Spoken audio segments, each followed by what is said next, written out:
Welcome my dear students. আজ আমি class 6 রায় ও Martin প্রশ্নবিচিত্রার 2025 সালের তৃতীয় পর্যায়ক্রমিক মূল্যায়নের ভূগোলের 319 নম্বর পেজের 10 নম্বর স্কুলের প্রশ্নগুলি সলভ করব। চলো তাহলে শুরু করি।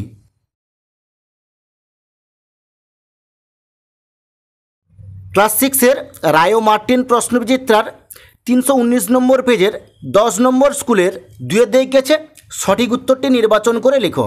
2 একের দাগ, তোমার দেশের মধ্যে দিয়ে গেছে, এর উত্তরটা হবে সি, কর্কট ক্রান্তি রেখা। 2 দাগ, একটি মহাবৃত্ত হলো, এর উত্তরটা হবে সি, নিরক্ষরেখা। 2 দাগ, পৃথিবীর আবর্তন গতিবেগ সবচেয়ে কম হবে, এর উত্তরটা হবে এ, 90 ডিগ্রি দক্ষিণ অক্ষরেখায়। 2 দাগ, সূর্যোদয়ের আগের সময়কে বলা হয়, এর উত্তরটা হবে সি, উষা। 2 দাগ, শীতের সকালে কোন দিকের জানালা বন্ধ রাখতে ইচ্ছে করে, এর উত্তরটা হবে এ, উত্তর। 2 দাগ, প্রদত্ত যে অক্ষরেখায় সূর্য লম্বভাবে কিরণ দেবে তা হলো, এর উত্তরটা হবে এ, 20 ডিগ্রি উত্তর। 2 দাগ, জলবিদ্যুৎ, সৌরবিদ্যুৎ, জোয়ার ভাটা শক্তি, বায়ুশক্তি একটি প্রচলিত শক্তি, এর উত্তরটা হবে এ, জলবিদ্যুৎ।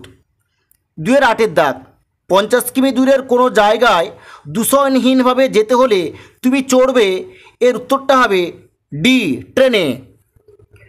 2 দাগ, শব্দ দূষণের ফলে সৃষ্ট রোগ হলো, এর উত্তরটা হবে বি, উচ্চ রক্তচাপ। 2 দাগ, প্রদত্ত যেটি আবহাওয়ার উপাদান নয় তা হলো, এর উত্তরটা হবে ডি, অ্যালবেডো।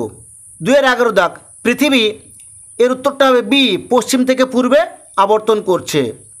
2 দাগ, তোমার রাজ্য, এর উত্তরটা হবে সি, উত্তরে নদীগঠিত সমভূমি অঞ্চলে অন্তর্গত।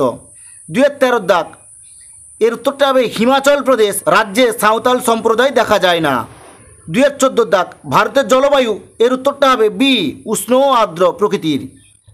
2 দাগ, একটি পশ্চিম বাহিনী নদী হলো, এর উত্তরটা হবে এ, তাপ্তি। তোমার জেলায় যে ধরনের স্বাভাবিক উদ্ভিদ দেখা যায় তা হলো, এর উত্তরটা হবে, তোমরা যে সমস্ত জেলা থেকে ভিডিওটা দেখছো সেই জেলার যে স্বাভাবিক উদ্ভিদ আছে সেটা তোমরা দাগ মেরে নেবে। 2 দাগ, মাটিতে জল দাঁড়িয়ে থাকা প্রয়োজন যে চাষের জন্য তা হলো, দেখো এখানে যে সমস্ত অপশানগুলো দেওয়া আছে সবগুলোই ভুল এখানে, এর উত্তরটা হবে ধান। 2 দাগ, তোমার স্কুলের দক্ষিণ দিকে রয়েছে, দেখো যে যার স্কুলের দক্ষিণ দিকে কি রয়েছে এখানে সেরকম দেখে তোমরা দাগ মেরে নেবে। এরপর দেখো 3 দাগে, সঠিক উত্তরটি বুঝে লেখো। 3 দাগ, উষা সূর্যোদয় ড্যাশ গোধূলি, এর উত্তরটা হবে সূর্যাস্ত। 3 দাগ, ধান খাদ্য ফসল, পাট ড্যাশ, এর উত্তরটা হবে তন্তু জাতীয় ফসল। 3 দাগ, খাসি ও গারো ড্যাশ বাংলা পশ্চিমবঙ্গ, এর উত্তরটা হবে মেঘালয়। 4 দাগ, ব্যারোমিটার বায়ুর চাপ, অ্যানোমিটার ড্যাশ, এর উত্তরটা হবে বায়ুর গতিবেগ। এরপর দেখো 4 দাগে শূন্যস্থান পূরণ করো। 4 দাগ, জলীয় বাষ্প একটি ড্যাশ গ্যাস, এর উত্তরটা হবে গ্রিন হাউস গ্যাস। 4 দাগ, উচ্চ রক্তচাপ, স্নায়ুর দুর্বলতা ইত্যাদি রোগের কারণ হলো, এর উত্তরটা হবে শব্দ দূষণ। 5 দাগে শুদ্ধ না অশুদ্ধ নির্ণয় করো। 5 দাগ, স্টেশনের ঘড়িতে 16 আওয়ার্স দেখালে সাধারণ ঘড়িতে তখন বিকেল 5টা বাজবে, এটা অশুদ্ধ হবে। 5 দাগ, মুম্বাই কলকাতার পশ্চিমে অবস্থিত, এটি শুদ্ধ হবে। এরপরে দেখো 6 দাগে নিচের প্রশ্নগুলির সংক্ষিপ্ত উত্তর দাও। 6 দাগ, উপকূল কাকে বলে, এই প্রশ্নের উত্তরটি হবে তোমাদের পাঠ্য বইয়ের 77 নম্বর পেজে, এখানে দেখো লেখা আছে উপকূল, যে অঞ্চল বরাবর স্থলভাগ সমুদ্রে মিলিত হয় তাকে উপকূল বলে। 6 দাগ, পশ্চিমবঙ্গ ছাড়া বাংলাদেশের সীমানা ছুঁয়ে রয়েছে এমন একটি রাজ্যের নাম লেখো, এর উত্তরটা হবে ত্রিপুরা। 6 দাগ, এই যে চিহ্নটা তোমরা দেখতে পাচ্ছ এই চিত্রে মেঘাচ্ছন্নতার পরিমাণ কত, এর উত্তরটা হবে 2/8 অংশ। 6 দাগ, তোমার দেশ কোন গোলার্ধে অবস্থিত, এর উত্তরটা হবে উত্তর গোলার্ধে অবস্থিত। এরপরে দেখো 7 দাগ, নিচের প্রশ্নগুলির সংক্ষিপ্ত উত্তর দাও। 7 দাগ, পৃথিবীর কক্ষপথ ও কক্ষতল কাকে বলে? এই প্রশ্নের উত্তরটি তোমাদের পাঠ্য বইয়ের 21 নম্বর পেজে। তোমরা এখান থেকে লিখবে পৃথিবী যে পথে সূর্যের চারিদিকে ঘোরে তা হলো পৃথিবীর কক্ষপথ। কক্ষপথ ও পৃথিবীর কেন্দ্র যে তলে রয়েছে তা হলো কক্ষতল। এতদূর পর্যন্ত লিখে নেবে। 7 দাগ, সাইলেন্স বোর্ড লাগানো থাকে এমন দুটি জায়গার নাম লিখো। এটি লাগানো হয় কেন? এই প্রশ্নের উত্তরটি তোমাদের পাঠ্য বইয়ের 62 নম্বর পেজে। তোমরা লিখবে, এখান থেকে লিখবে স্কুল, হাসপাতাল, বিভিন্ন প্রতিষ্ঠানের সামনে লাগানো থাকে। এর অর্থ এইসব প্রতিষ্ঠানের সামনে হর্ন বাজানো আইনত নিষিদ্ধ। 7 দাগ, কয়াল কাকে বলে? এই প্রশ্নের উত্তরটি তোমাদের পাঠ্য বইয়ের 77 নম্বর পেজে। তোমরা এখান থেকে লিখবে যে মালাবার উপকূলের উপহ্রদগুলোকে কয়াল বলে। 7 দাগ, দুন কাকে বলে? এই প্রশ্নের উত্তরটি তোমাদের পাঠ্য বইয়ের 72 নম্বর পেজে। তোমরা এখান থেকে এতদূর পর্যন্ত লিখে নেবে।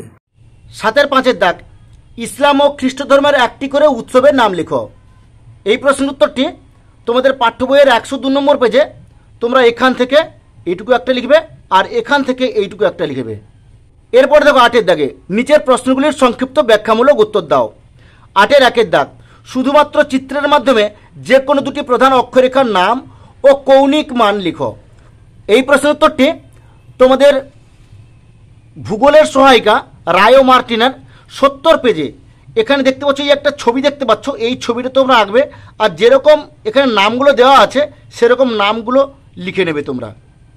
এরপরে দেখো অক্ষরেখা ও দ্রাঘিমারেখার দুটি প্রধান পার্থক্য লেখো। এই প্রশ্নের উত্তরটি তোমাদের ভূগোল সহায়িকা রায় ও মার্টিনের 76 নম্বর পেজের 4 দাগের প্রশ্নের উত্তরটি এটা তোমরা লিখে নেবে। 8 দাগ, সূর্যের দৈনিক আপাতগতি কাকে বলে? এই প্রশ্নের উত্তরটি তোমাদের পাঠ্য বইয়ের 24 নম্বর পেজে। তোমরা এখান থেকে এতদূর পর্যন্ত লিখে নেবে। এর পরের প্রশ্ন, পৃথিবী পূর্ব থেকে পশ্চিম দিকে আবর্তন করলে কি ঘটনা ঘটবে? এর উত্তরটি হবে, যদি পৃথিবী পূর্ব থেকে পশ্চিমে আবর্তন করত তাহলে দিন ও রাত্রির পরিবর্তন হতো, অর্থাৎ সূর্য পশ্চিমে উঠত এবং পূর্বে অস্ত যেত এবং কোরিওলিস বলের দিকও পরিবর্তন হয়ে যেত, যার ফলে আবহাওয়ার ধরনের পরিবর্তনও আসত। 8 দাগ, বিশ্ব উষ্ণায়ন বলিতে কি বোঝো? এই প্রশ্নের উত্তরটি তোমাদের পাঠ্য বইয়ের 59 নম্বর পেজে। তোমরা এখান থেকে এতদূর পর্যন্ত লিখে নেবে। 8 দাগে, অরণ্য সংরক্ষণ করার জন্য নেওয়া 3টি ব্যবস্থা উল্লেখ করো। এই প্রশ্নের উত্তরটি তোমাদের পাঠ্য বইয়ের 90 নম্বর পেজে।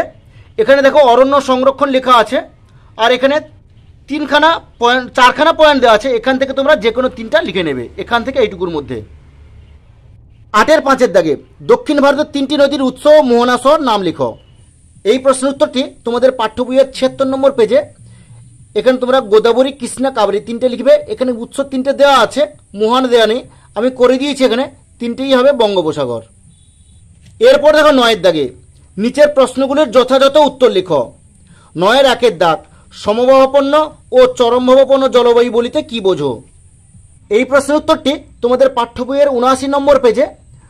তোমরা এখান থেকে লিখবে যে গ্রীষ্মকালে মুম্বাই, কোচি, চেন্নাই, কলকাতায় বেশ গরম পড়ে, কিন্তু সেই সময় দিল্লি, লখনৌ, আম্বালা, চণ্ডীগড়ে আরও বেশি গরম পড়ে, কারণ সমুদ্র থেকে দূরে ঠান্ডা বা গরম দুটোই বেশি হয় বলে এই ধরনের জলবায়ুকে চরমভাবাপন্ন জলবায়ু বলে। আর সমুদ্রের কাছাকাছি অঞ্চলে সমুদ্রের প্রভাবে সারা বছরই মাঝারি রকমের তাপমাত্রা থাকে, একে সমভাবাপন্ন জলবায়ু বলে। এরপরে কি লেখা আছে? ভারতের দুটি শহরের নাম লেখো যেখানে 2 প্রকার জলবায়ু দেখা যায়। সমভাবাপন্ন জলবায়ু দেখা যায় কলকাতায় এবং চরমভাবাপন্ন জলবায়ু দেখা যায় দিল্লিতে। এর পরের প্রশ্নটি দেখো, 2000 মিটার উচ্চতায় 15 ডিগ্রি সি উষ্ণতা হলে 4000 মিটার উচ্চতায় উষ্ণতা কত হবে ও কেন? এই প্রশ্নের উত্তরটি আমি খাতায় করে দিয়েছি, তোমরা এরকম লিখে নেবে। 2000 মিটার উচ্চতায় 15 ডিগ্রি সি তাপমাত্রা থাকলে 4000 মিটার উচ্চতায় তাপমাত্রা প্রায় হবে 5 ডিগ্রি সি। উচ্চতা বৃদ্ধির সাথে সাথে তাপমাত্রা হ্রাস পায়। প্রতি 1000 মিটার উচ্চতায় প্রায় 6.5 ডিগ্রি সি করে তাপমাত্রা কমে যায়। এই কারণে 2000 মিটার থেকে 4000 মিটার উচ্চতায় তাপমাত্রা প্রায় 13 ডিগ্রি সি কমবে। 2 গুণিতক 6.5 ডিগ্রি সি, সুতরাং 15 ডিগ্রি সি বিযুক্ত 13 degree C equal to 2 degree C হবে। এইটুকু তোমরা লিখে নেবে। 9 দাগ, হিমালয় পার্বত্য অঞ্চলে জনবসতি তুলনামূলকভাবে কম কেন? এই প্রশ্নের উত্তরটি তোমাদের পাঠ্য বইয়ের 72 নম্বর পেজে। তোমরা এখান থেকে এইটুকু লিখে নেবে। পরের প্রশ্ন উঠেছে খাদার ও ভাঙ্গার কাকে বলে। এই প্রশ্নের উত্তরটি তোমাদের পাঠ্য বইয়ের 84 নম্বর পেজে। তোমরা এখান থেকে লিখবে ভারতের নদী তীরবর্তী উর্বর নবীন পলিমাটি খাদার আর তার পশ্চাৎবর্তী অনুর্বর প্রাচীন পলিমাটি ভাঙ্গার নামে পরিচিত। এইটুকু লিখে নেবে। 9-3 দাগ, সবুজ বিপ্লব বলিতে কি বোঝো। এই প্রশ্নের উত্তরটি তোমাদের পাঠ্য বইয়ের 94 নম্বর পেজে। তোমরা এখান থেকে এইটুকু লিখে নেবে। 9-3 পরের প্রশ্নটি হলো চা চাষের জন্য প্রয়োজনীয় উষ্ণতা ও বৃষ্টিপাতের পরিমাণ উল্লেখ করো। এই প্রশ্নের উত্তরটি তোমাদের পাঠ্য বইয়ের 96 নম্বর পেজে। এখানে দেখো লেখা আছে চা। তোমরা এই লাইন বরাবর পুরোটা লিখে নেবে। 9-4 দাগ, বায়ুর আর্দ্রতা কাকে বলে। এই প্রশ্নের উত্তরটি তোমাদের পাঠ্য বইয়ের 47 নম্বর পেজে। তোমরা এখান থেকে লিখবে নির্দিষ্ট উষ্ণতায় নির্দিষ্ট পরিমাণ বায়ুতে যে পরিমাণ জলীয় বাষ্প থাকে সেটাই ওই বায়ুর আর্দ্রতা। প্রতিটি দেশে নিজস্ব প্রমাণ সময় থাকে কেন। এই প্রশ্নের উত্তরটি তোমাদের পাঠ্য বইয়ের 29 নম্বর পেজে। তোমরা এখান থেকে লিখবে কোনো দ্রাঘিমায় মাথার উপর যখন সূর্য আসে তখন ওই দ্রাঘিমা রেখায় অবস্থিত প্রত্যেকটি জায়গার সময় হয় দুপুর 12টা। সেই কারণে দ্রাঘিমা রেখাকে মেরিডিয়ান বলে। মেরিডিয়ান একটি ল্যাটিন শব্দ যার অর্থ মিড ডে বা মধ্যাহ্ন। মধ্যাহ্ন বা দুপুর 12টা থেকে যে সময় গণনা করা হয় তা হলো কোনো স্থানের স্থানীয় সময়। দ্রাঘিমা বদলে গেলে স্থানীয় সময় বদলে যায়। একটা দেশের রেল চলাচল এবং অন্যান্য যোগাযোগ ব্যবস্থার ক্ষেত্রে একটাই সময় না থাকলে অসুবিধা হয়। এইটুকু লিখে নেবে। 9-4 দাগের পরের প্রশ্ন, মৌসুমি বায়ুর দুটি বৈশিষ্ট্য লেখো। এই প্রশ্নের উত্তরটি তোমাদের পাঠ্য বইয়ের 81 নম্বর পেজে। এখানে লেখা আছে দেখো মৌসুমি বায়ুর বৈশিষ্ট্য ও প্রভাব। এই 3টে পয়েন্ট আছে, 3টে পয়েন্ট লিখে নেবে তোমরা। ঠিক আছে, আজ এই পর্যন্ত।